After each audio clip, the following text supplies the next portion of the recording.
अस्सलामुअलैकुम दोस्तों, मुझे उम्मीद है कि आप सब भाई बहन बुजुर्ग ठीक होंगे, अच्छे से होंगे।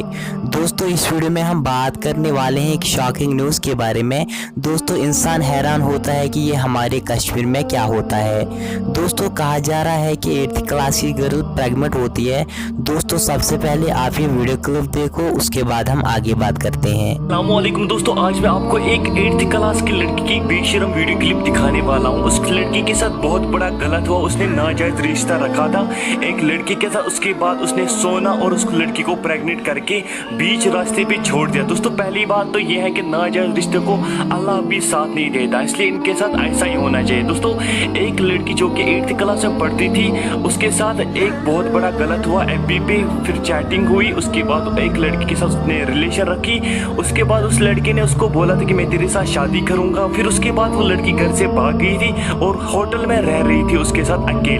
उसके बाद उस लड़की ने उस लड़की को प्रेग्नेंट करके बीच रास्ते पे छोड़ दिया और उसका अच्छी फैमिली से बिलोंग करती हूँ। मेरी फैमिली बहुत अच्छी है। मैं 9th क्लास में पढ़ती थी, 9th क्लास के पेपर दिए थे। एक लड़का था, हमारी फेसबुक पे दोस्ती हुई थी। मैंने स्नैपचैट पे अपनी वीडियोस लगाई, उसने मुझे प्रपोज वगैरह किया। उसने मुझे काफ़ी देर प्रपोज करता रहा, मैंने उस पर यकीन नहीं किया। फिर उसने एक दफ़ा मुझे कहा कि आप मुझसे मिलो प्लीज़, ये वो। मैंने कहा ठीक है। या मैंने अपनी दोस्तों से मशवरा किया, उन्होंने कहा कोई बात नहीं, आप एक दफ़ा मिल के देख लो, अगर आपको अच्छा लगे तो आप। यहाँ का है, लाहौर का है? हाँ जी लाहौर का ही था।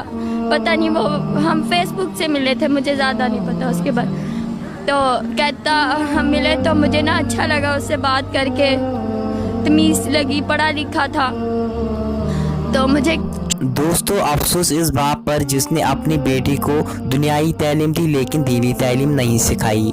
दोस्तों मेहरबानी करके अपनी बहनों को दीनी तालीम सिखाएं। दोस्तों आपकी क्या राय है इसके रिलेटेड, आप मुझे कमेंट सेक्शन में ज़रूर लिखें। चलो दोस्तों मिलते हैं किसी नए वीडियो में, तब तक के लिए अल्लाह हाफिज़।